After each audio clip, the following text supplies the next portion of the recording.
24 مای در ادامه سفر کاری در شهر ترسونزاده اساسگزار صلح و وحدت ملی پیشوای ملت پرزیدنت جمهوری تاجیکستان محترم امامعلی رحمان با لایحه نوسازی سلسله های 5 و 6 جمعیت سهامی کشاده شرکت آلومینی تاجیک شناسودند. تجدید و نوسازی سلسله های 5 و 6 شرکت آلومینی تاجیک با در نظر داشت طلبات معاصر در 3 مرحله عملی گردیده، هدف از آن افزایش دادن استواری صنعت متالورژی می باشد. مهلت عملی شوی مرحله اول لایحه 14 ماه را تشکیل می و اقتدار استیصالی در این مرحله 80,000 تن محصولات در یک سال می باشد.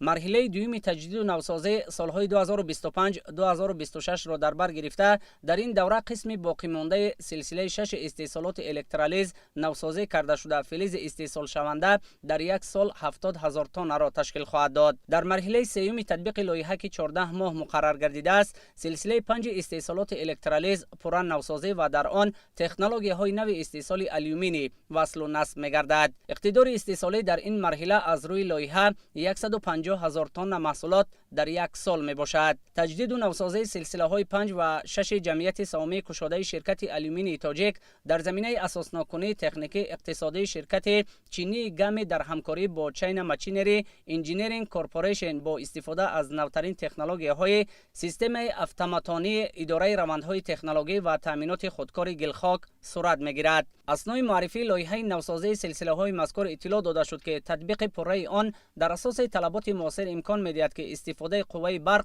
زیاده از یک مرتبه کاهش داده شده محصولناکی گلخاک، آلومینی فتاردار، کریولیت و انود به مراتب بهتر کرده شود. زیرا به گفت مسئولان تکنولوژی موجوده الکترولیزورها در شرکت که قسم زیادی آنها به سالهای پیش تعلق دارند الکی کهنه گردیده باعث تلفیابی گلخاک و افلاس شوی آن شده خراجات مهنت را افزون می‌نمایند.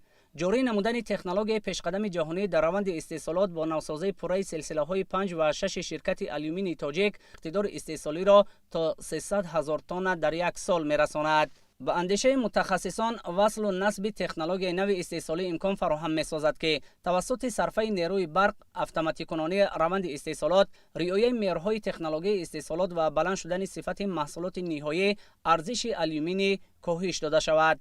جمعیت سهامی کشاده شرکت آلومینی تاجیک 31 مارس سال 1975 به کار شروع نموده است که 48 سال سپری می‌گردد. شرکت از سال 1978 به انودهای پخته خود استیصال آلومینی را براه مانده است. اساسگزار صلح و وحدت ملی پیشوای ملت پرزیدنت جمهوری تاجیکستان محترم امامعلی رحمان کارخانه آلومینی را رمزاً شناسنامه صنعتی تاجیکستان نامیدند. محصولات شرکت برای رشد نکاحالی خلق در کارخانه‌های وطنی مورد استفاده قرار گرفته هم با کشورهای خارجی دور از کشور برآورده می شود. از نوسازی سلسله های 5 و 6 که با تشبث به واسطه اساسگزار صلح و وحدت ملی پیشوای ملت محترم امامعلی رحمان عملی می گردد. هدف اساسی لایحه مذکور زیاد نمودن حجم استیصال آلومینی با جاری نمودن تکنولوژی نوی پیش قدم سطح جهانی وابسته به صرفه نمودن استفاده نیروی برق، خرج کمی اشیاء خام اساسی، اتوماتونی روند استیصالات، بلند شدن صفت محصولات، ارزش اصلی آلومینی اولیه کاهش یافته در عملی گردیدن صنعتی کنونی با صورت کشور مساعدت می‌نماید. همین طریق پس از نوسازی پره و دوباره به فعالیت آغاز کردن سلسله های مذکور 1500 جای نو کاری تأسیس می‌یابد. سرور دولت محترم امامعلی رحمان ضمن شناسایی با لایحه نوسازی تکنولوژی استیصال آلومینی در سلسله های 5 و 6 به مسئولان جهت سری وقت و با صفت بلند انجام دادن تدبیرهای بنیادکاری و مجهزسازی دستورهای مشخص دادند. شرکت آلومینی تاجیک از زمره استیصال کنندگان عظیم جهانی آلومینی بوده در اساس تطبیق تدبیرهای سازنده طی سالهای زیاد نفوذ خود را همچون شرکتی از همه با سرعت رشد کننده مملکت نگاه داشته است. محصولات استیصالی این کارخانه عظیم صنعتی به استانداردهای بین المللی جوابگوی بوده در بازارهای جهانی خریدار زیاد دارند. در سیخ ما اساساً ریختن قالب‌های تشک سبیکی خرد و سیمی آلومینی می باشد.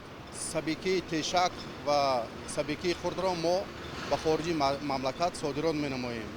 سیمی آلومینی که ما استیصال می نماییم این در داخل جمهوری کار کرده می شود.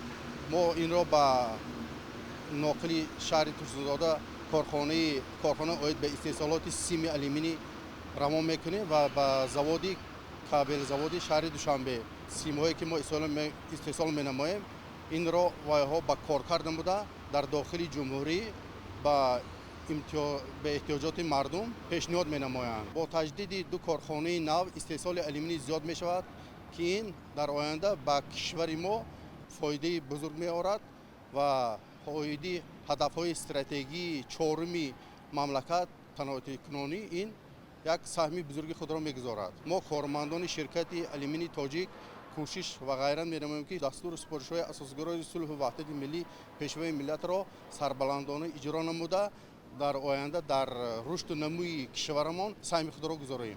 تاکید کردن به مورد است که بنیاد و با استفاده دادن کارخانه‌های کارگاه‌های نوی صنعتی در مملکت در دایره دستور و سپارش‌های پیشوای ملت محترم امام علی رحمان امکان می‌دهد که اشیاء خام وطنی تا مرحله نهایی کارکرد شده با این وسیله حجم استحصال محصولات افزایش داده شود و برای شهروندان جای‌های نوی کاری تأسیس یابد.